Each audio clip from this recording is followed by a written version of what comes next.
Palakpakan po natin si Jesus. Yung the best na palakpak para kay Jesus. Okay. Praise God. Magandang umaga po. Good morning, good morning. Pwede bang batiin mo muna yung katabi mo ng good morning? Yan. At kamayan mo. Sige nga, i-congratulate mo yung katabi mo, sabihin mo, partner! Congratulations! Kasi andito ka sa church ngayon. Wala ka sa outingan. Congratulations! Kasi pinili mong unahin si Lord. Wow! Nice one. Sabi nung isa, nag-outing na po kami kahapon. Very good! Okay. Okay. Sinong ready na? Sinong ready na? Ang Bible po ay punong-puno ng mga utos. Sabi nung isa. Kabahay nga, puro utos na, pati naman sa Bible pala gayon. Pero alam nyo kung ano ang pinaka-common? Ang pinaka-common na utos po sa Bible ay ito. Don't be afraid. Huwag ka matakot. And nabanggit ko na ito before, pero ulitin ko lang, makakakita ka ng 365 times na binanggit po sa Bible na don't be afraid. 365 times. So, ibig sabihin, every day for the whole year, may reminder ang Diyos sa atin na don't be afraid. Okay? At alam niyo po, doon sa 365 times na yon, yung iba po doon makikita nyo sa Easter story. O doon sa araw na si Jesus po ay nag-resurrect, muling nabuhay mula sa kamatayan. Ano? Makikita po natin doon yung don't be afraid. Una ay noong sinabi po ng anghel kina Mary Magdalene at do sa iba pang Mariang kasama niya na huwag kayong matakot. Diba? If you're familiar with the story, dadalaw po sana sina Mary Magdalene at kasama pa yung ibang Marias, kasi Maria rin ang mga pangalan sa pinaglibingan kay Jesus, at pagdating po nila doon ay nakabukas na yung malaking batong nakaharang. At wala doon ang katawan ni Jesus. At ang naroon ay isang binatang nakaputi. At ang sabi, huwag kayong matakot sapagkat si Jesus ay nabuhay na magmuli. So don't be afraid. Alam nyo, nung unang-unang nagpakita rin si Jesus sa mga disciples niya, nung siya ay nag-resurrect, ano ang una niyang sinabi sa kanyang mga disipulo? Don't be afraid. At ako po'y naniniwala na magpasa hanggang ngayon, ito po ang gustong ipaalala ng Diyos sa atin, and especially, as we celebrate God's goodness ngayong Easter Sunday, gusto pong ipaalala ng Diyos na bagamat ang takot po ang pinakamatinding problema ng tao, pero maging ang takot na ang pinakamalaking ang problema ng tao ay walang binatbat sa kapangyarihan ng Diyos. Okay? Kaya ngayon pong umagang ito, sa biyaya po ng Diyos, mula po sa mga katotohanan na makikita natin as we celebrate Easter Sunday, kukuha po tayo ng mga aral upang sa biyaya ng Diyos, ay mapaglabanan natin itong takot sa buhay at masunod natin itong utos ni Lord that don't be afraid. So once again, ang title po ng share ko sa inyo ay Don't Be Afraid. Let's pray. Father, marami pong salamat sa biyaya na makapag-Sunday service. Ito po'y biyaya ninyo. Hindi lahat ay nabiyayaan ng kagaya ng meron kami ngayon. Kakayanan, kagustuhan, availability, and yung provision po ninyo. Kaya Lord, we thank you for this wonderful day. We thank you for this wonderful opportunity na makapagsama-sama, makapag-worship po sa inyo. We ask forgiveness sa aming mga nagawang pagkukulang, kasalanan. Forgive us, O Lord, and cleanse us with your most precious blood, O Lord Jesus. Thank you, Lord, for the grace of forgiveness. We receive it in Jesus' name.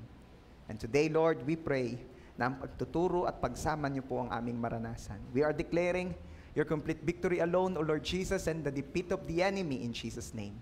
Marami pong salamat, for we believe, tuturuan niyo po kami, sasamahan niyo po kami ngayong umaga. Mapagpala po ang inyong mga anak. At yun po'y bunga na lang dahil una ka naming napagpala, dahil inuna ka namin at pinakita po namin na kung sino ang pinakamahalaga sa buhay namin, lalo sa araw na ito, sa sandaling ito. Walang iba kundi ikaw, Lord. Salamat po.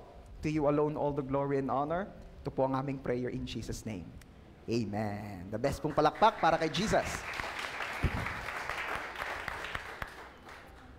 Maaaring iniisip po natin na ako naman hindi na matatakotin. Naalaala ko po nung ako ay hindi pa nakakakilala kay Lord. Ayan. Ako po ay matatakotin. Sino rito yung mga matatakotin din noon? Sabi ng isa, hanggang ngayon po, Pastor. Ayan. Napaka matatakotin ko po nung ako'y bata. Alam niyo bang kahit yung mga manika ay kinakatakutan ko noon? Ang creepy. Yung baga namang mga manikang pagka itinumba mo ay napikit, pag ibinangon mo ay namulat. Ayaw na ayaw ko ng mga gayon. Kaya dati ang kapatid kong bunso ay babae, di ba syempre, may manikang gayon. Tinatago ko o kaya itinataob ko. Ayaw ko nang nakikita ng yung mata ay nakatingin. Yung kahit saan ka pumunta ang pakiramdam mo yung nakatingin sa'yo. Tapos nanunood ka pa ng horror, di iyon na. Napaka matatakutin ko. Ako'y may confession. Alam niyo bang ako ay elementary? Dahil sa napaka matatakutin ko, tulugan na, lights off. Ako'y ihing-ihina.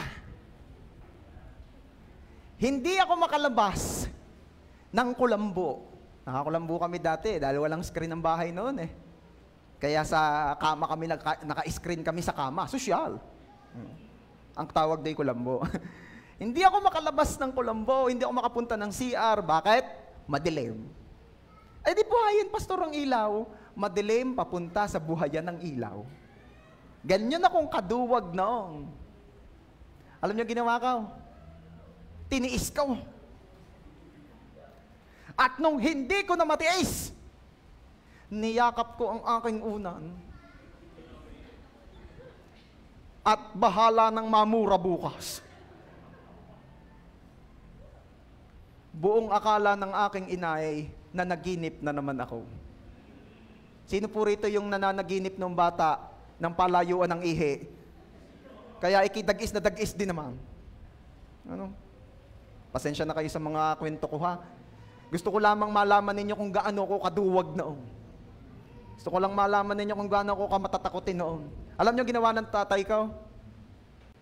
Nung namatay po yung lola ko, nakapisa namin sa bahay that time, yung mother po ni Papa. Di namatay na yung lola ko, may sarili siyang kwarto. Para daw tumapang ako, pagkalibing ng lola ko, dun niya ako pinagkwarto. Doon ako pinagkwarto sa kinamatayan ng lola ko. Walastik talaga namang hindi ako natulog doon. Talagang hindi ako makatulog. Nakakatulog ako'y paumaga na sa sobrang antok na. Tumapang kaya si Pastor dahil sa ginawang iyon? Hindi. Tinigasan lang ang dibdib dahil takot sa ama. Pero hindi pa rin ako tumapang. College days na noong tinanggap ko ng totohanan si Lord. Pastor, sabi ninyo, high school pa lang kayo, na at church na kayo. Nag-church. Pero hindi ako naboborn again pa nung time na yon. College na. Alam nyo, noong naunawaan ko ang promises ni Lord, nung naunawaan ko that Jesus is with me, sumubra naman tapang.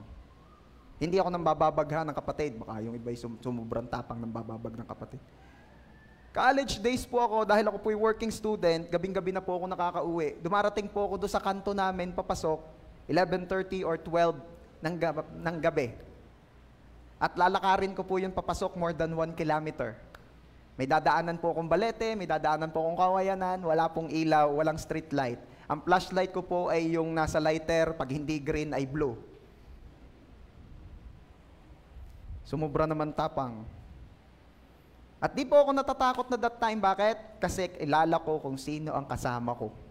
And that is Jesus, who is living in my heart. Ano ang nagpatapang sa akin? Nung nalaman ko that Jesus is with me. Church, ano kinakatakutan mo? May kinakatakutan ka pa ba? Always remind yourself that God is with you. Sinong tumanggap dito kay Jesus bilang kanyang Diyos, Panginoon, tagapagligtas? Kung tinanggap mo si Jesus, then Jesus is with you. Nothing to fear. Sabihin mo nga dyan sa katabi mo, wala ka nang dapat katakutan. Sino pa mga takot pa sa multo? Usap tayo mamaya. Patatapangin kita. Okay. So, maaaring iniisip mo ngayon, church, na hindi ako kagaya ni pastor na napakaduwag. Ako'y lumaking matapang at tao. Pero alam mo, minsan, hindi mo lamang nare-realize na meron pa rin palang fear sa buhay mo. At mapapansin mo, karamihan sa mga desisyon mo ay nakabase sa iyong fear. Bakit di ka nag-stewardess? Kasi takot po akong lumangoy. Kasi takot, pastor, stewardess, di ka naman sa aeroplano yun. Ba't lalangoy? Yes, pag nag-apply ka sa ganyan, patatalunin ka sa tubig. Kasi yun ay part ng training. Para pag nagka-emergency, di ba? Ano pa? Bakit hindi ka nag-accountancy? Dahil takot po ako sa math. May sasabihin ako sa inyo. Alam nyo ba sa accounting, plus at minus lamang ang kadalasang ginagamit. Di ba? Di ba? Plus minus lang, no? Wala doong yung mga pampahirap sa utak, yung mga algebra, ngayon, wala. Plus minus lang. Ang problema ay kung, sabi nila madami. Hindi siya madami eh. Ang problema, kailangang malaman mo kung ipa-plus o ima-minus. Diba? Kung debit o credit. Kaya, dati tinanong, nung unang-una pa lang ako nagka-ATM, tinanong ako, debit po ba? Sabi ko, yun nga ayaw kong mga tanong eh. Yung pala, sasabihin mo lang kung debit or savings, or current, o ano, whatever. Yung mga decision mo ay based sa takot. Bakit siya ang iyong napangasawa? Natakot kasi ako dun sa seaman. Dahil seaman loloko daw yung seaman. Wag lamang lahatin. Di ba? Hindi naman lahat. Ay, nawala. Okay. Alam niyo yung takot, hindi na yan bago. Kasi even in the very beginning, meron ng fear. Remember, nung nagkasala po si Adan at si Eva at sila'y nagtago kay Lord? At nung tinanong sila ni Lord, bakit kayo mga nakatago? Ano ang sabi ng mga tao ni Adan at ni Eva? Sapagkat kami po ay natakot. Ay, alam nyo, yan palang takot ay, ang base niyan ay ignorance. Talaga? Oo. Balikan natin yung mga binanggit ko kanina. Takot lumangoy. Takot malunod. Pero kapag na-discover mo kung paano lumangoy, then hindi ka na matatakot. Tama po ba? Oh. Naalala ko rin yung sa akin dati. Takot ako mag-drive. Bakit? Isip ko lagi, baka mabangga. Ba't kayo babangga? Nung na-discover ko, natuto ako mag-drive, hindi na ako takot. At nabibilang ko na kung ilang tricycle lang na overtakean ko. At para sa akin, napakalaking accomplishment ang maka-overtake sa tricycle.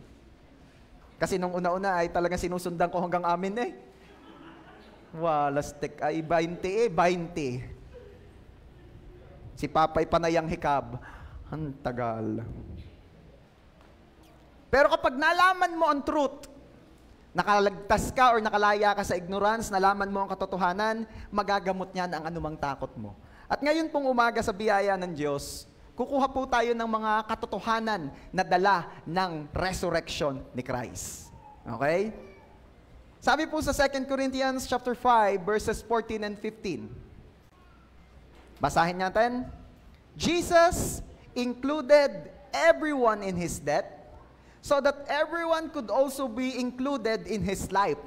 A resurrection life. A far better life than people ever live on their own. Ganda. Ano sabi riyan? Si Jesus daw, isinama tayo sa kanyang kamatayan upang lahat din naman daw tayo ay makasama sa kanyang muling pagkabuhay. At yung muling pagkabuhay na yun ay hindi kagaya ng buhay ng una, kundi mas maalwan, mas magandang buhay na ating raranasin ngayon. Wow! That's a good news. At pag tayo raw po pala'y namuhay according to the truth of what Jesus did on the cross, we will have a better life. A life free from fear. Yun. Dati takot din ako siya sa F at P. Okay. Okay, ano ba yung mga katotohanan yan? Sino excited? Parang hindi sabi na isa, Amen. Halatang excited ka. Sabihin mo nga sa katabi mo, partner, alam kong nag-outing kayo. Alam kong naubos ang energy mo kada dagat. Pero humanda ka. Sabi mo, humanda ka. Kasi ngayong araw na ito, pupunuin ka ni Lord. At higit pa. Ang excited pumalakpak ng the best para kay Jesus. Yun. Bakit hindi kailangang matakot? Number one, you don't need to be afraid because Jesus tells you the truth. Don't be afraid because Jesus tells you the truth. Throughout history po, napakarami pong tao ang nagkiklaim na sila ang Diyos o sila ang Messiah. Di ba? Yung iba, Messiah lang. Pero sa lahat po ng nag-claim, sa rami-rami ng nag-claim na siya ang Messiah o tagapagligtas, isa lamang po ang nakapagpatunay nito. At walang iba kundi si Jesus. Sabi po sa Romans chapter 1 verse 4. Chapter 1 verse 4. Jesus was declared to be God's Son with great power by rising from the dead. Ano po ang nagselyo o nagpatunay ng pagiging Diyos ni Jesus? Ang kanyang resurrection. Marami, sabi ko nga sa inyo, marami nagkiklaim. Meron na nga dito sa atin sa Pilipinas, sikat na sikat eh. Kine-claim na siya ang appointed Son of God. Ang sabi, nag-basketball daw, nakailang points? Oo, napakarami ng points. At ang sabi ng mga followers niya, Diyos lamang ang makakagawa niyan. Talaga lang. Ito ang hamon ng marami. Kung ikaw talaga ang appointed Son of God, mamatay ka at pagkatatlong araw mabuhay ka uli. Atin na may hindi magawa. Pero alam niyo po, nagawa ito ni Jesus. Siya'y namatay at pagkatatlong araw ay muling nabuhay. Ano ang gusto kong makita ninyo rito? Nung sinabi ni Jesus na siya'y mamamatay at muling mabubuhay, ay nagawa niya. Di ba ang dali ng paniwalaan at pagkatiwalaan ng iba pang sinabi ni Jesus? Ito po kasi ang pinakamahirap sa tao. Ito ang pinakamatinding kalaban ng tao. Death.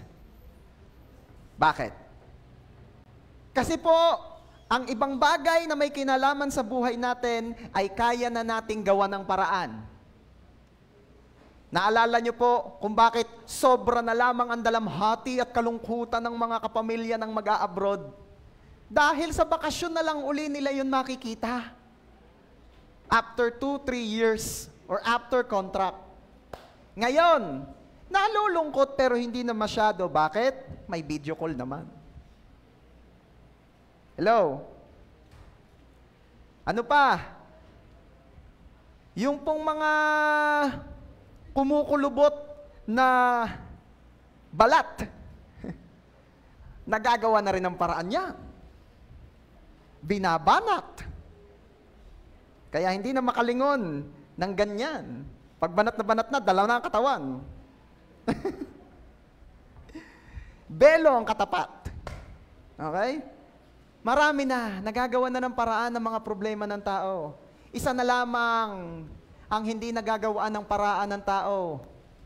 Kamatayan.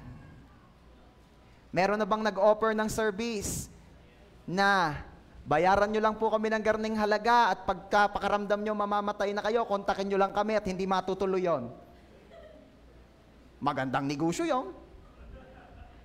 Binibigyan ko na kayo ng business idea or opportunity. Kung kaya nyo. Pag naunawaan mo ito, makikita mo kung gaano katindi ang ginawa ni Jesus. Maiintindihan natin, makikita natin na, ay hindi nga pala biro yon. At ito ang gusto ko makita ninyo. Bago po nangyari na si Jesus ay mamatay at muling nabuhay, ilang beses na niya yung paulit-ulit sinasabi sa tao. Diba? Pastor, meron din naman po kong kilala ay namatay tas muling nabuhay. Hindi niya yun alam. At di niya yun sinadya. Kasi kung alam niya mangyayari yun, matagal na nasabi na niya. Matagal pa nasabi na niya, na-announce na niya. Si Jesus, matagal pala. Dinideclare na niya. Actually, wala pa si Jesus. Sinasabi na ng mga propeta ang mangyayari. Kasi sasadyain niya ito. Ngayon, kung yung sinabi ni Jesus na siya'y mamamatay at muling mabubuhay ay nagawa niya, kapatid, ano pa kaya sa mga sinabi ni Jesus ang hindi niya kayang gawin? Hello? Hello? Kaya nung sinabi ni Jesus na, I came to give you life and have it prosperous. I came to give you life and have it abundantly. Aba, ay paniwalaan mo yun. Bakit? Alin ang mas madaling gawin? Ang mamatay at muling mabuhay o ang pasaganahin ka sa buhay? Hello? Sino rito yung makakapanampalataya ngayon na kapag halimbawa, sinong pwedeng patayin dito? Mamimili muna ako. Ayaw ko nang basta kukuha eh. Yung hindi masyadong mau-open. Bieber, okay lang. Halimbawa. Ayan. Makakapanampalataya ba kayo, church, at lahat ng nasa live? Na kapag po live nating kinatay si Bieber, ay kaya siyang buhayin ni Lord. Nakita niya na, para pastor, ano yung mga pinagsasasabi ninyo? Meron akong gustong patunguhan dito eh. Hindi niyo mapanampalatayaan na, pero ito naman sasabihin ko sa inyo. Sino naman dito yung kaya niyong panampalatayaan na kayang pasaganahin ni Lord si Bieber, makakatapos ng pag-aaral, magiging successful na engineer, magkakaroon ng sariling bahay at lupa, magkakaroon ng bagong sasakyan, at magkakaroon ng isang partner in life na siya ang pinaka-pogi sa kanyang paningin for eternity. Di ba? Hindi pa nga ako tapos, umi-amen na kayo, may pumapalakpak na. Church, yun na sinasabi ko. Kung nagawa ni Jesus, yung sinabi niya siya'y mamamatay at muling mabubuhay, which is napakahirap, ano pa kaya ang mahirap kay Lord? Lahat madali na. Lahat madali na. Kaya nung sinabi ng Diyos sa kanyang salitang, maganda ang future mo, paniwalaan mo, panampalatayaan mo. Sino rito naniniwalang maganda ang future niya? Palakpakan mo ng the best si Lord. Sino naniniwala dito sa mga magulang naman na maganda ang future ng anak mo? Palakpakan mo ng the best si Lord. Yan ay sinabi ng Diyos di ba? Jeremiah 29:11. For I know the plans I have for you. Plans to prosper you and not to harm you. Plans to give you hope and a future. Ito isa pang matinding sinabi ni Lord. I will never stop doing good to you. Kaya kapag nawiwindang-windang nang nangyayari sa buhay mo, balikan mo si Lord, sabi mo, Lord, sinabi niyo po sa inyong word, hindi kayo titigil ng paggawa ng mabuti sa akin. Ari pag naman hindi niyo magawa, yun nga napakahirap, yung kayo namatay, tapos kayo muling nabuhay, nagawa niyo, ari pag naman. Yung sinabi ni Lord sa Genesis na, hindi kalooban ng Diyos na mabuhay ang taong mag-isa. Hindi nagigets ng mga youth ulitin ko. Yung sinabi ni Lord sa Genesis na hindi kalooban ng Diyos na ang tao'y mabuhay mag-isa. Bibigyan ko siya ng kaparehang nararapat para sa kanya. Oh, di ba? Oh, nag-amen na si Pastora Nika. Alin ang mas mahirap? Ang bumuhay mula sa kamatayan o ang magkaroon ka ng partner in life? Huwag nyo nang pahirapin pa. Yung isa ang sabi, Pastor, mas mahirap po yung yung patay na yung para sa akin, tapos bubuhayin pa ni Lord. Kaya nauso yung yung black and white yung kasama. Hindi yan patay, hindi lang nagbabayad ng pamasahe. Trending yun Naman na. Without the resurrection, you couldn't trust anything Jesus said. What if hindi nag-resurrect si Jesus? Nung kinlaim niyang pag siya'y namatay, pagka 3 araw muling mabubuhay, tas hindi siya nabuhay. Di lahat ng sinabi niya, hindi mo na mapapaniwalaan. Di ba? Ang good news, at yun ang sineselebrate natin today, Jesus is alive. He's alive. Siya'y buhay. Siya'y muling nabuhay. Okay? Mapapaniwala at mapapanampalatayaan mo lahat ng sinabi ni Jesus tungkol sa Diyos, tungkol sa heaven, tungkol sa rewards, tungkol sa blessings, tungkol sa lahat ng kanyang itinuro. Kasi yung isang pinakamatinding kinilaim niya, nagawa niya. At yun ay ang siya'y mamamatay at muling mabubuhay. Kapag naunawaan mo ang katotohanan ito, ano pa bang ikakatakot mo? Alam mong ang Diyos na kasama mo, ay walang imposible.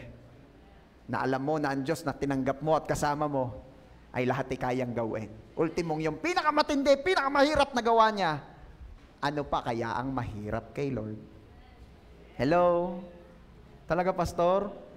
Yung nanganganib kong grades, kayang buhayin ni Lord? Patay na nga, nabuhay pa. Yung pag namang nanganganib pa lang, patay na gayan? Buhay pa yan! Okay? Number 2. Bilis lang ako. Alam kong yung iba ay may outing pang sasamahan. Nakisuyo lang. Pwede kang umalis tayo ng mga 11:30. Yun naman. Siyempre, naunawaan ko yung kaya bibilisan na natin. Ito naman ay po 14 points. Okay, number 2. Don't be afraid because death isn't the end. Alam niyo pa ang isang katotohanang napakagandang malaman natin para hindi tayo maging matatakotin sa buhay na ito? Nung nalaman natin na si Jesus ay namatay at muling nabuhay, ay nagkaroon po tayo ng idea na ang kamatayan ay hindi siyang katapusan.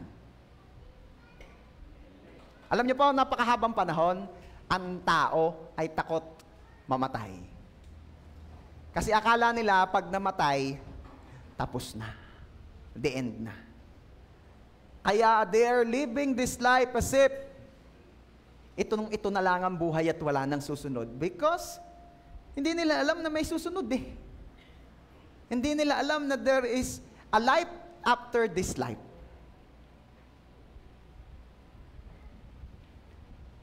Kung hindi po muling nabuhay si Jesus, hindi natin malalaman na meron palang life after death. Kasi walang pruweba. Kasi walang patunay. Nakakalungkot, na nakakatawa, na nakakaawa po yung mga sinaunang tao. Alam niyo kung bakit? Ang dami po nilang kinakatakutan. Alam niyo ba na nung unang panahon pala, ang akala ng mga tao, ang mundo ay flat? Flat. At hindi ka pwedeng pumunta sa magkabilang dulo dahil malalaglag ka. At may mga malalaking nilalang doon sa mga dulo, na pag nalaglag kay kakainin ka na lang. Nakakatawa sila, pero nakakaawa sa isang banda. Imagine mo yun, parang takot na takot silang mag-travel. Bakit? Baka malaglag sa dulo.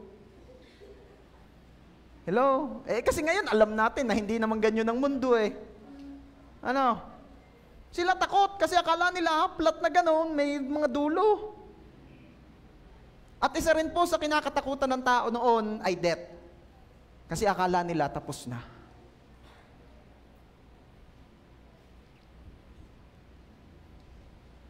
binago po yan ni Jesus. Sabi po sa 2 Corinthians chapter 4, verse 14, God raised the Lord Jesus from the dead, and we know that God will also raise us with Jesus. Wow! Sino po rito naniniwala na sa muling pagkabuhay ay ikaw ay mabubuhay namang muli? Bakit? Kasi ikaw ay bibiyayaan ni Lord ng eternal na buhay. Lahat po ng tumanggap kay Jesus ay magkakaroon ng buhay na walang hanggan sa piling niya. Wow! Alam niyo po, hindi natin kailangang katakutan ang kamatayan. Honestly, sino po rito or meron pa rin po ba ritong takot mamatay? Hindi ko naman sinasabing nauna. Pero meron pa rin po ba ritong takot pang mamatay? Sino naman po rito yung hindi na siya takot mamatay?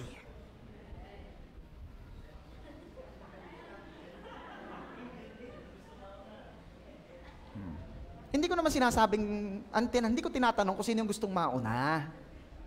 Ang tinatanong ko, sino yung hindi na takot mamatay?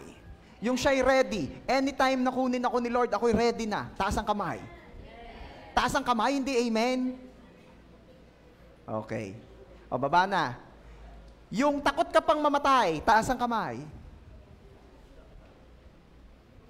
Yung wala kang pakialam sa lahat ng tanong ko. Undecided pa daw. Hindi ko naman sinasabing mag-decide ka ng mamatay. Dahil lahat ay pupunta doon. Alam nyo, ang mga taong sensitive pa sa usapan ng kamatayan ay mga taong hindi pa nauunawaan kung ano ang tayo niya sa Diyos. Pero kapag secured ka, parang si Kuya Kim, maniguro, mag-St. Peter. Kaya yung mga wala pang St. Peter dyan, i-chat nyo si Pastora. At yan ay madaming mai-offer sa inyo. May mga promos po ngayon. Okay? Mahal, ikaw nang bahala sa aking Turks. Ako katuwa ko, okay nakapag-Turks kahapon ay. Dalwa agad ay. Kasarap. Kamahal na laang. Anyway, hindi naman maglalasan Turks yung pera, no? Minsan laang naman, baka yung next year na uli masundan. Unless bilhan ako ni Carlo. Okay. Ang sensitive pa po sa usapan na death ay hindi pa secured sa kanyang tayo kay Jesus. Wala ka pang eternal security na kagaya nung kay Kuya Kim at Yensa. Diba? Natuwa po ako dun sa ibang nagtaas ng kamay na hindi na daw sila takot mamatay anytime na kunin sila ni Lord. Bakit? Alam nilang kay Lord ang punta nila. Diba? Yung iba naman, alam ko naman pong kay Lord ang punta ko. Hindi pa lang po talaga ako ready. Kasi meron pa po akong mga plano sa buhay, ganyan. I understand that. Pero ang akin lamang pinupuntoy ito, hindi mo kailangang katakutan ang kamatayan kasi ipinakita na po ng resurrection ni Jesus na ang kamatayan ay hindi end of your story. That there is life after this life and a far better life. Baka po kasi hindi ko na makita yung aking mga mahal sa buhay. Magkikita-kita tayo doon. Pero may bagay kang kailangan gawin to make sure na magkikita-kita tayo doon. We need to share Jesus to them. Okay. And actually, alam niyo kung anong beauty ng death? Kasi ang beauty po ng death is not the ending of your life, it's just the beginning of a real life. Hindi po siya katapusan ng buhay, simula lang po siya ng tunay na buhay. Ano maganda doon sa second life? Walang pain, walang disappointments, Wala ng mga sufferings. Anong walang beer? Wala ngang beer doon. Wala din sa hell. Kahit tubig, wala. Yun ang masarap sa heaven. Yun ang masarap sa second life. Ang sabi pa nga po sa Bible, kumakain ka hindi para mabusog, kundi para masarapan.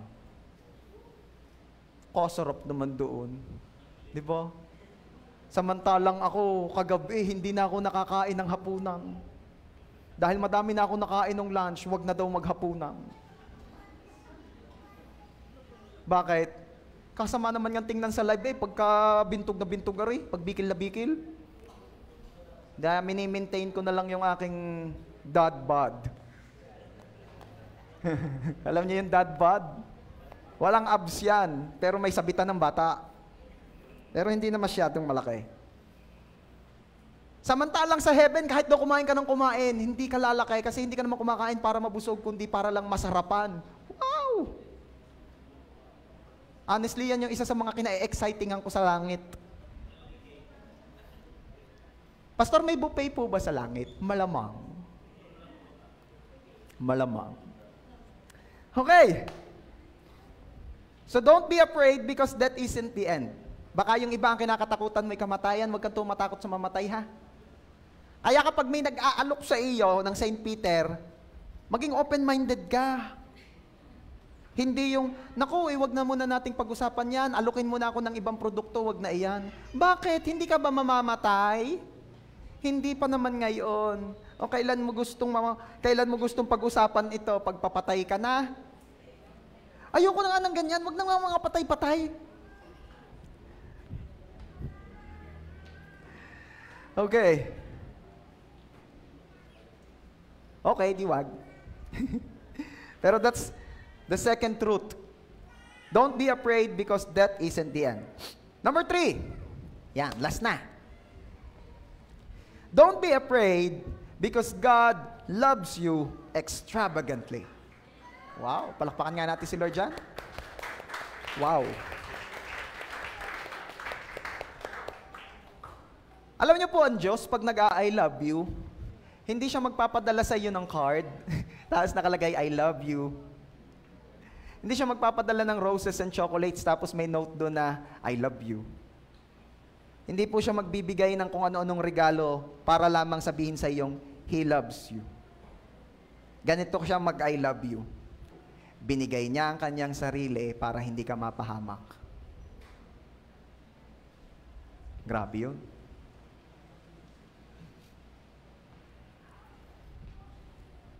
When Jesus was dying on the cross with His arms outstretched, He was saying, I love you this much. Ganito kita kamahal. Okay? Yung mga nanligaw sa inyo, paano nila pinakita sa inyo ang kanilang pag-ibig? Diba? Nung unang panahon kasi, nagsisibak ng kahoy, tapos ay nag-iigib, tapos sinasabi, ganito kita kamahal. Next naman. Yung iba naman, sa lahat ng racket ni Boy P, laging kasama, picturean, sasamahan kita sa lahat ng gagawin mo. Wow naman. Ganito kita kamahal. Iyon naman. Yung iba naman, pakakasalan kita sa lahat ng simbahan.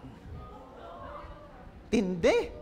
Sabi ng babae, hindi naman nangyari. Iba ang nangyari. Anong nangyari? Nanganganak ako sa lahat ng ospital. Dumami pa lang anak.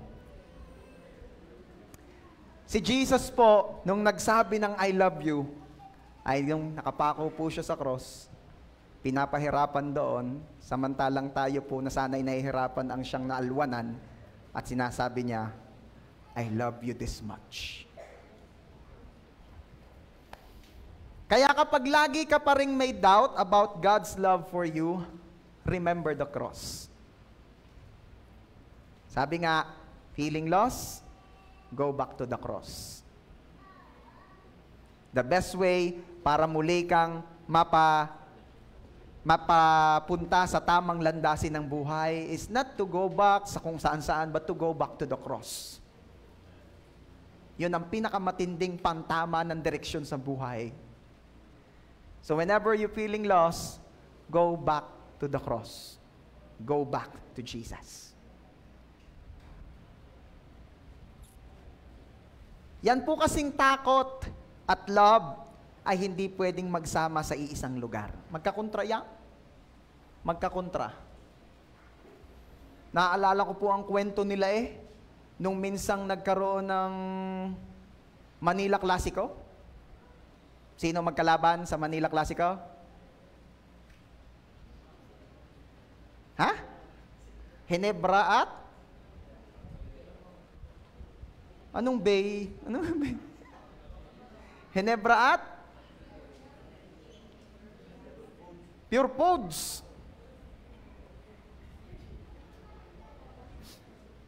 Anong San Miguel? Ibang laban na tayo nasa lihan nyo. Mahaba-habang laban niya. Ang sabi po ng mga nakapunta, ang dami raw pong nakabantay doon sa gate. Meron daw pong gate na Ginebra Pansan naroon, merong gate na naroon ay Pure Foods. Kailangan daw maramdaman mo at matunugan kung aninong grupo yon bago ka pumasok. Kasi pagka pumasok ka doon sa gate ng Ginebra, tinanong ka, kanino ka kampe? At sinabi mong Pure Foods, hindi ka papapasukin kahit may ticket ka. Tindi pala yung ganun daw yung nangyari doon. Kaya pagka nakita mo, mga naka-jersey ng Ginebra, Pure Foods ka, tinanong ka, ano ka? Ginebra! O, pasok! Pero Pure Foods ka pala. Para makapasok ka lang, para daw maiwasan ng gulo. Kasi talagang noon, mainit daw Mainit daw noon. At talagang kahit daw anong laki ng venue, ay napakasikip sa dalawang grupo. Talagang laging nag-aamoy-away. Yan. Alam niyo po, nai-imagine ko yung fear at saka yung love. Pag pinagsama mo sa iisang lugar, hindi sila nagkakasundo. Nagkakakiskisan.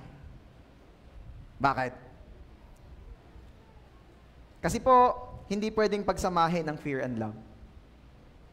1 John chapter 4 verse 18 says, there is no fear in love, but perfect love drives out fear.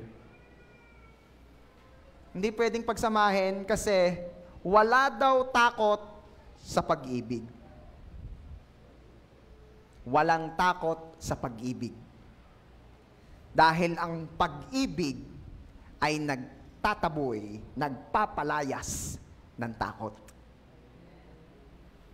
Di ba kapag ka alam mo or secured ka na mahal ka, hindi ka nangangamba. Di ba? Yung kapag alam mo at secured ka na ikaw lang ang nag-iisa at walang iba. Di ba, secured ka, hindi ka natatakot, wala kang pangamba. Kaya nga hindi na nagte-trending ngayon yung mga wala ka nang nakikitang bagong post ng asawa ni John Estrada. Bakit? Kasi nag-post na si John Estrada. My one and only, my queen, my wife. Wow. Haba naman ang hair ni, anong pangalan no? Priscilla. Hindi ko alam yung apelyido. Estrada. Di ba? Bakit? Yung asawa na nagsabi, walang iba, nag-iisa. Huwag lang papahuli. Diba? Nag-iisa. Walang iba. Napakasarap ng pakiramdam nung gayon.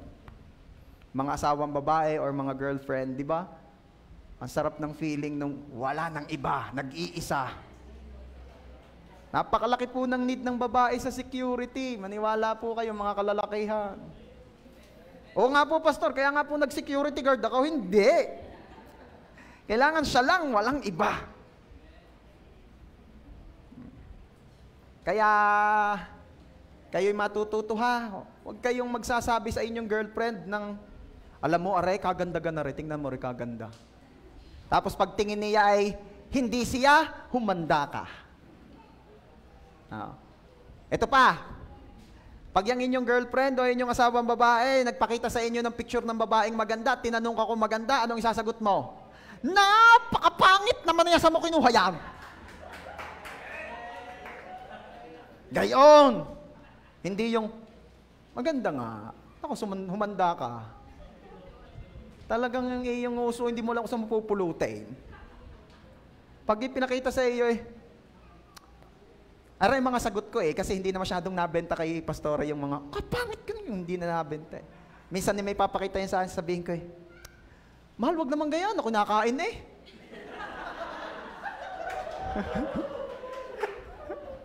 Bakit? Hindi, nakakawalang gana naman, naman niya. Tapos kukunin ko cellphone ko, papakita ko picture niya. Yan ang pampagana. Hoy, baka yan ang natatandaan ninyo ha? Ay, tunay naman.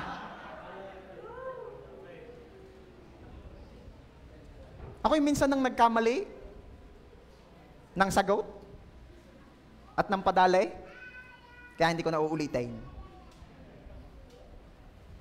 Kailangan siya lamang ang pinakamaganda at wala ng ibang maganda. Okay? Alam nyo dati ako'y nanonood ng pageant ng Miss Universe.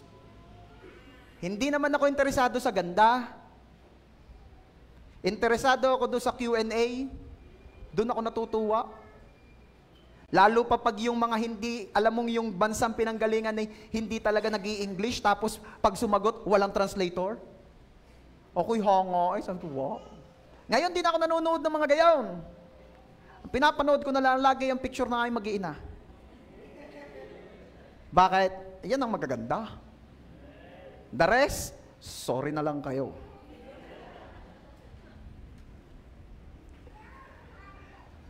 At ako po ay blessed kasi ang aking wife ay nakakaramdam ng security. Ay dahil dati ang sinasabi ko, ari ka namang hitsurang are. Kaninong post yan? Kay Elise.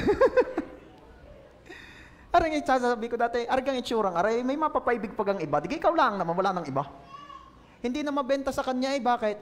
Kasi ako naman ay secured din sa asawa ko dahil ang sasagot ng aking asawa, napaka-pogi mo kaya. Ikaw kaya ang pinaka-pogi. Wala, ako na may utong-uto Ako'y secured na secured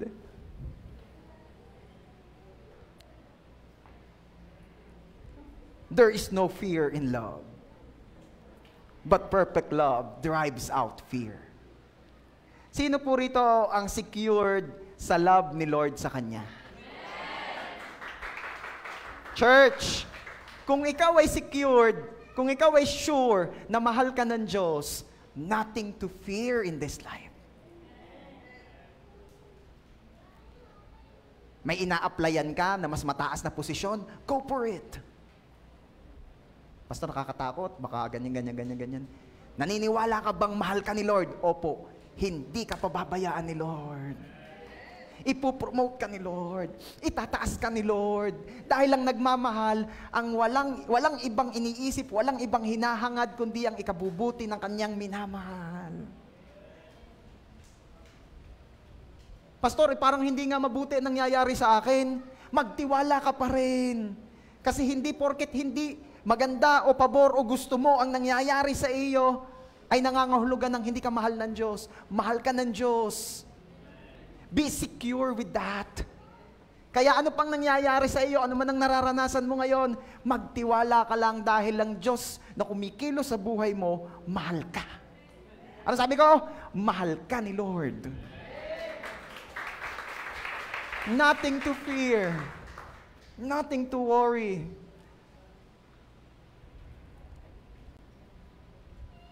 Alam mo ba na kapag daw si Lord ay in-invite mo sa puso mo, yung takot, hindi na maintindihan kung saan siya pupunta. Bakit? Kasi hindi pwedeng magsama ang pag-ibig. And we all know that God is the author of love and He Himself is love. Hindi pwedeng magsama ang love at ang fear. Hindi. Again, sino po rito nagsasabing, alam mo na mahal ka ni Lord? Wala ka na dapat katakutan. Sige nga, palakpakan natin si Jesus.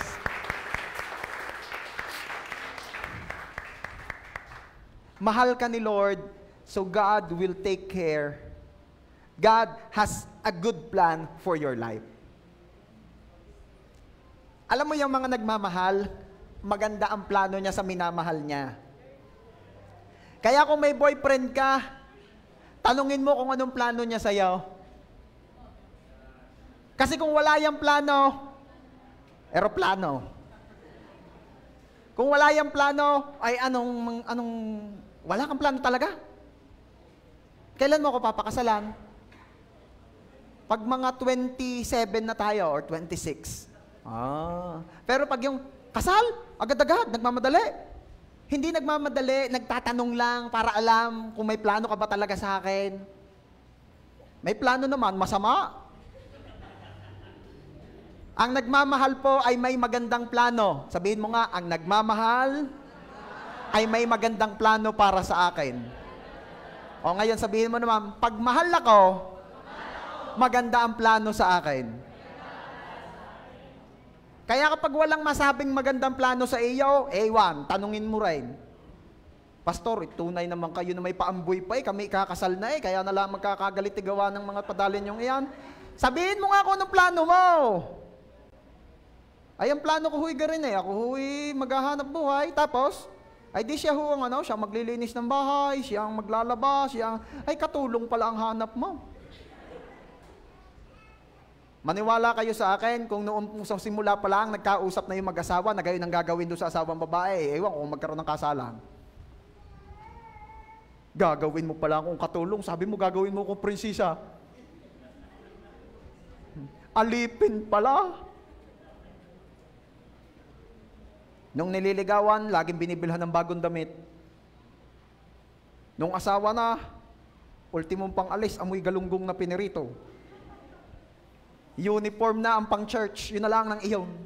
Bilhin naman! Nag 50% off ang penshop yan. Isuot ni Papa, penshop yan. Siya kaya. Binilhan ni Mama. Bungalawan. Sweet. Okay. Maganda po ang plano ng Diyos sa buhay mo dahil mahal ka niya. Tingnan ninyo. 1 Peter chapter 1 verses 3 and 4. Yung pong God has a good plan for your life, hindi yun kasama sa verse, ha? Hindi ko alam ba't napasama doon. Anyway, let's read it starting with because. 1, 2, 3, go. Because Jesus was raised from the dead, we've been given a brand new life and have everything to live for, including a future in heaven. And the future starts now. Wow! Ganda. Ano sabi doon? I assume naintindihan nyo, napalakpak kayo. Nung si Jesus daw po ay muling binuhay mula sa kamatayan, binigyan din daw tayo ng brand new life.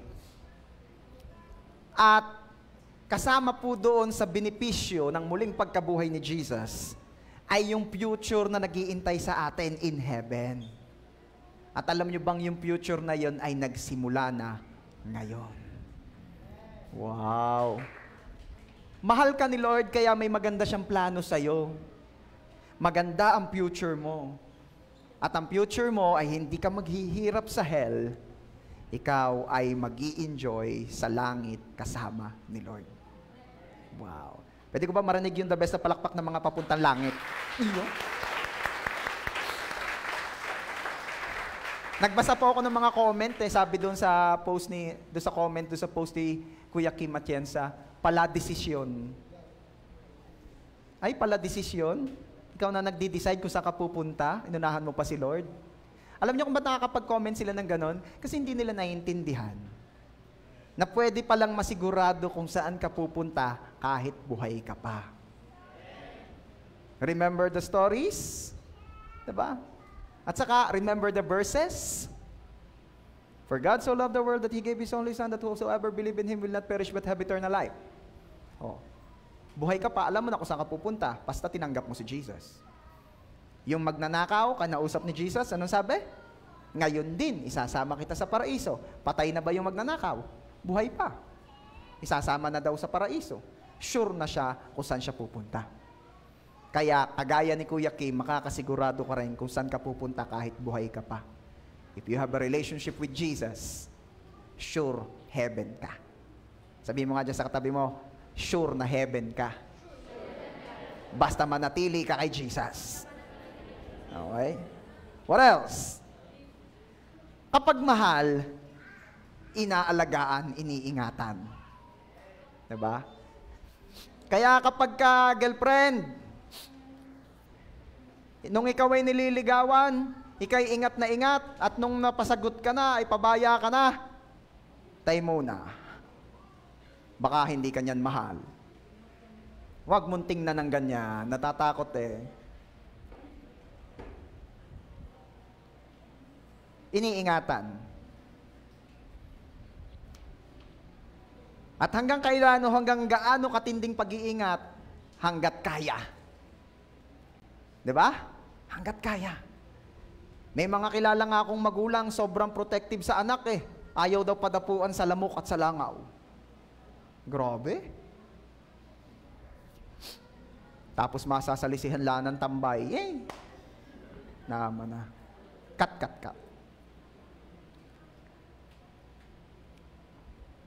Okay. Let me read to you this last verse. In Ephesians chapter 1, verses 19 to 20. Masahin nga po natin. 1, 2, 3. Tulungan niyo po ako. 1, 2, 3, go. I also pray that you will understand the incredible greatness of God's power for us who believe Him. This is the same mighty power that raised Christ from the dead and seated Him in the place of honor at God's right hand in the heavenly realms. Ano ibig sabihin niyan? Ito po ang prayer ni Paul. Ang prayer niya ay na maunawaan din daw natin, syempre kagaya ng pagkaunawa niya, yung matinding kapangyarihan ng Diyos sa lahat ng naniniwala sa Kanya. Again, sino po rito ang naniniwala kay Jesus? Sino po rito ang tumanggap kay Jesus bilang Panginoon Diyos at tagapagligtas ng iyong buhay? Alam mo bang, nung tinanggap natin si Jesus, tumanggap din tayo ng power. Sabihin mo nga sa katabi mo, power. Oh, di ba? Yung iba sabi, power. Di ba? Sosyal. Power. Anong klaseng power? Sinabi po dyan sa verse, this is the same mighty power that raised Christ from the dead and seated Him in the place of honor at God's right hand in the heavenly realms. The same power na bumuhay kay Jesus mula sa kamatayan is the same power that is living in you. Okay? So, if we receive that kind of power, hindi pala bagay sa mga Kristiyanong kagaya ko at kagaya mo yung mga lulumbay-lumbay sa buhay. Hindi pala bagay sa mga Kristiyanong kagaya ko at kagaya mo yung mga hopeless. Hindi pala bagay sa isang Kristiyanong kagaya ko at kagaya mo yung mga nagmumukmuk sa bahay at nag-iisip na wala ng pag-asa. Bakit? Because the same power that raised Christ from the dead is the same power that is living in you. You receive something. You receive something from God. That's why you're not just a nobody, but you are a somebody in Christ. Kaya walang problemang makakapagpalugmok sa'yo. Kaya walang sitwasyon na makakapagpabagsak sa'yo. At kung bumagsak ka man, kung lumugmok ka man, mabilis kang makaka-recover because the same power that raises Christ from the dead is the same power living in you. Okay? Kaya anumang bagay na nahihirapan ka, remind yourself of that kind of power na meron ka. Okay? Nahirapan ka lang sa trabaho mo, I receive that power from Christ. The same power na bumuhay mula sa kamatayan kay Jesus. Grabe yun. Nahirapan ka na sa asawa mo, nahirapan ka na sa sitwasyon ng pamilya mo, nahirapan ka na sa mga anak mo, nahirapan ka sa kung anumang bagay sa buhay mo. Always remind yourself, ako'y powerful. I receive power from God. At anong kagaya nito? Yung power na bumuhay kay Jesus mula sa kamatayan. Grabe. And if you believe that you receive that same kind of power, I want you to clap your hands at Sabihin mo kay Lord, Lord, thank you for that power.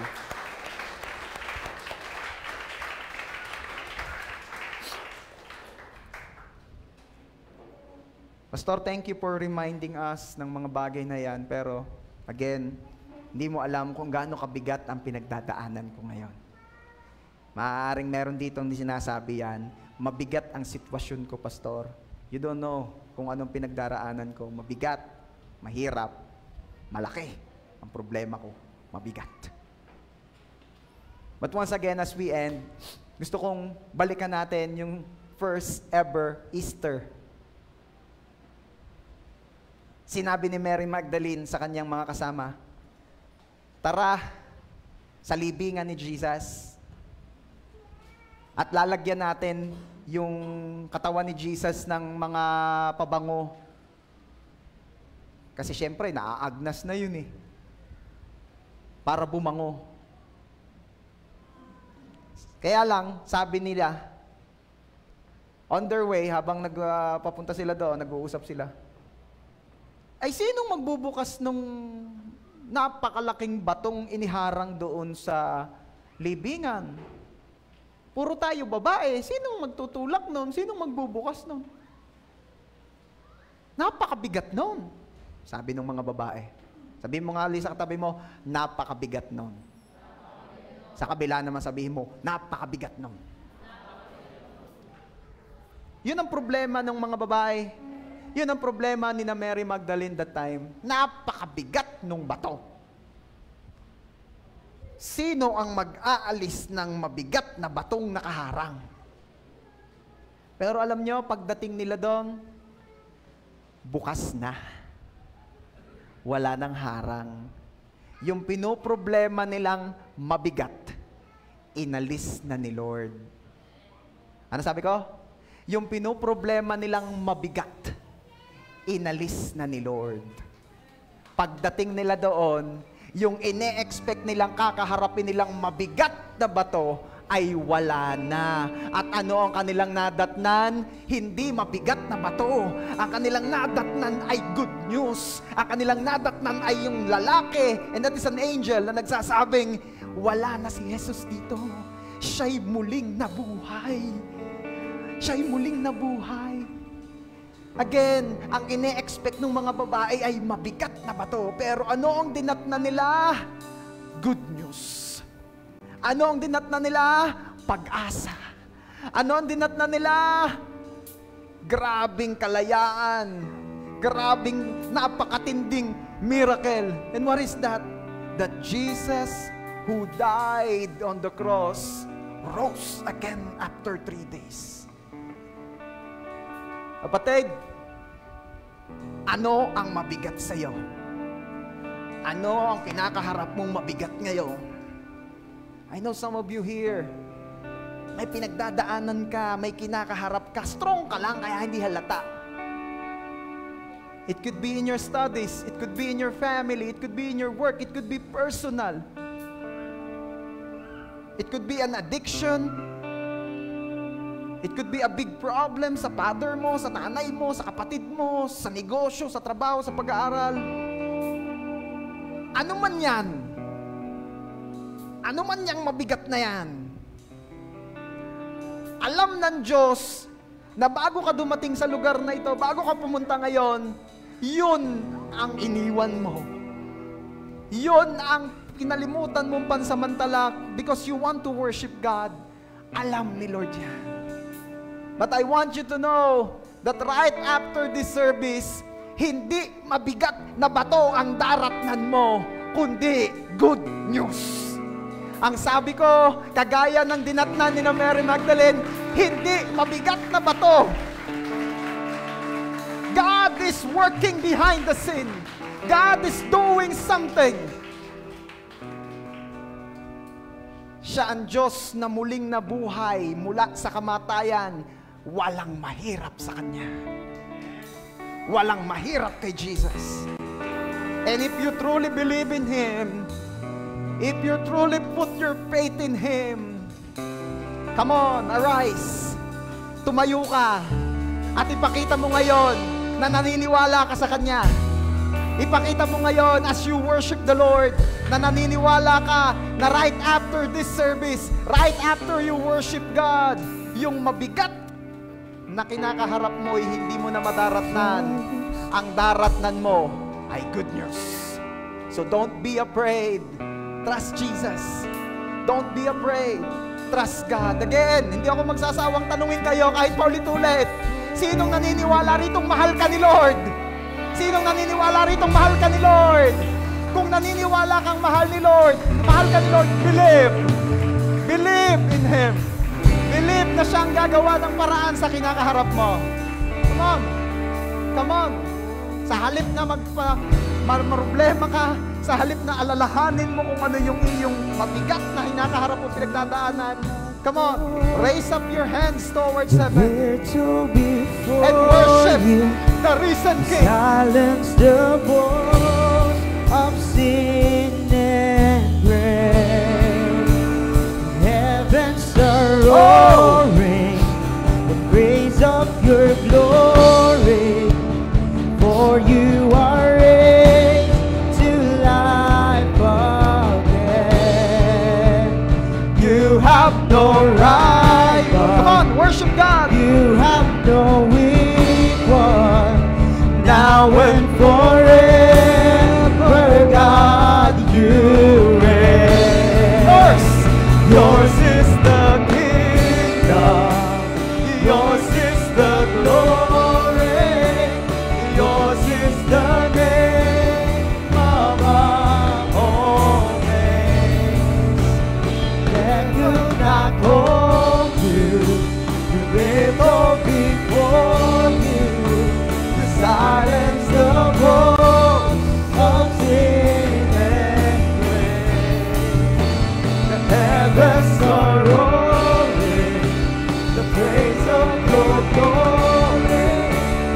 For you are raised to life again.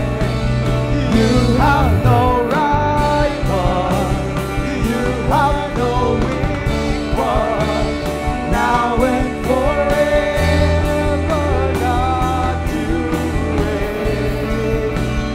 Yours is the kingdom. Yours is the glory. Yours is the name above all names. Habang ikaw ay nakapikit at nakataas ang kamay ngayon, sabihin mo kay Lord kung ano sa buhay mo ngayon ang nire-represent nung mabigat na bato. Come on. God is here. God is with us. God is listening to you. Interesado siya sa lahat ng sasabihin mo. Kaya as you raise your hand, as you close your eyes, talk to God. Tell Him kung ano yung mabigat na bato ng buhay mo. Ano yung mabigat na bato ngayon sa buhay mo? Tell Him. Tell Him. Tell Him. Ugali mo ba? Ugali mo? Or maybe it could be your health. May problema ka sa health. Financial problem. Meron kang inakaharap na malaking financial na problema ngayon. Career. Nahihirapan ka sa trabaho mo, nahihirapan ka sa pag-aaral. Ano man yang mabigat na bato ng buhay mo ngayon, come on. Tell it to God. He is listening. He's here. He's here. He's here. God is here.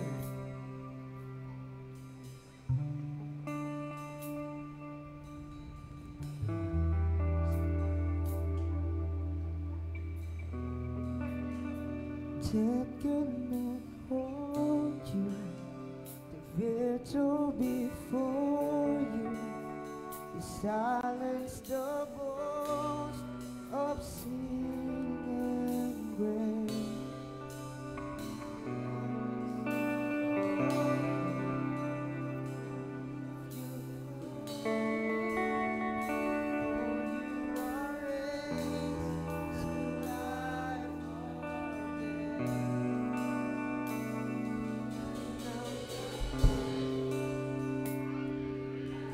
God is working. Come on, as we worship, God is working. God is doing something as we worship. Yours is the As we worship, yours is the glory. umuusod ang bato. Yours is the name As we worship, above all names. yung mabigat ay parang gumagaan. That could not hold you. As we worship, Built or before yung problema ay nagmumukha ng pagpapala. As we worship, yung malaking kinakaharap ay nagiging patotoo. Praise of your Come on. glory, for you are raised to Worship, life. worship, and God is doing something. You have no rival, you have no equal. Now and forever. Now and forever, God, you reign. Yours is the kingdom, yours is the glory, yours is the name above all names. And could not hold you, Come on. the victor before you, the silence the voice of sin and grace. The heavens are roaring, the praise of your glory, for you are raised to life again.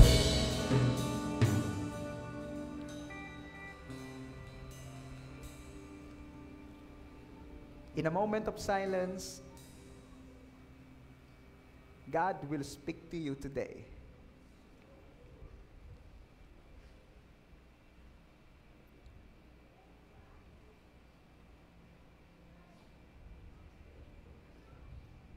It is the Holy Spirit who is ministering to you, to us, today.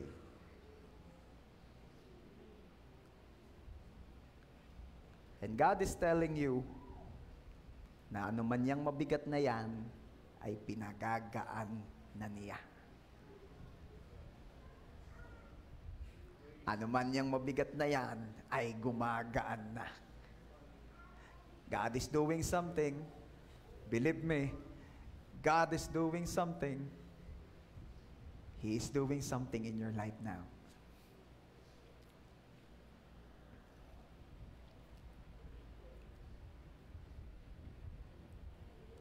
At ang nakikita ko ay mga malalaking, mabibigat na batong umuusod. Ang nakikita ko ay malalaki at mabibigat na batong umuusod. Ang nakikita ko ay malalaki at mabibigat na batong umuusod. Umuusod, iniuusod, may nag-iusod, may nagtutulak, may nag-aalis. At ako'y naniniwala that it is Jesus who deserved to be worshipped. What a beautiful name it is. Lahat ng tumanggap ng something kay Lord ngayon. Come on, worship the one who lightens up your burden. Worship the one who lightens up your burden. Worship the one who said, come and I will give you rest. Give me all your burdens and I will give you rest. Oh, Jesus, what a beautiful name it is. What a beautiful name it is. The name of Jesus Christ, my King. What a beautiful name it is. Nothing compares to this. What a beautiful name it is. The name of Jesus. What a beautiful name it is. The name of Jesus. What a beautiful name it is. The name of Jesus.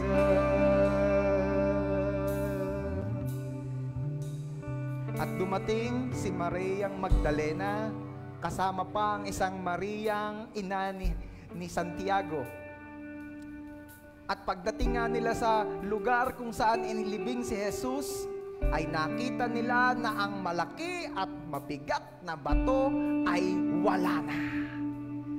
Pagdating nila, wala na yung mabigat na bato. Pagdating nila, wala na yung malaking bato. Oh, I believe that God did something in your life today.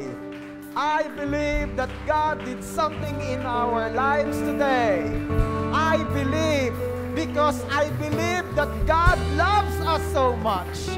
I am secured. Ako ay confident kasi mahal tayo ni Lord. Kaya ako'y naniniwala, pagdating mo sa inyo mamaya, you will say, wala na ang mabigat. Maayos na, inayos na ni Lord. Do you believe that? Sino po ang naniniwala doon? Sino po ang nagsasabing, mahal ka ni Lord? At dahil mahal ka ni Lord, ikaw ay tatanggap ng miracle today. And receive that miracle in Jesus' name. Sealed it with the blood of Jesus. Oh Lord, thank you for that extravagant love. Thank you, Lord, dahil ang Easter na ito ay hindi magiging kagaya ng iba pa. This will be a memorable day. Una, dahil we are celebrating what you did on the cross. Pangalawa ay dahil inalis niyo po sa araw na ito ang anumang mabigat, anumang malaking bagay na humahadlang sa aming ganap na pagtanggap at pakikipagrelasyon sa inyo. Salamat po, Ama. Tinatanggap po namin ang himalang iyon.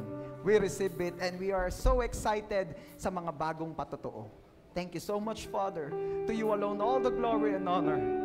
Receive all the glory and honor. Ito po ang aming prayer in Jesus' name. Amen. Praise God. Sige po, makakaupo na po tayo. God bless you.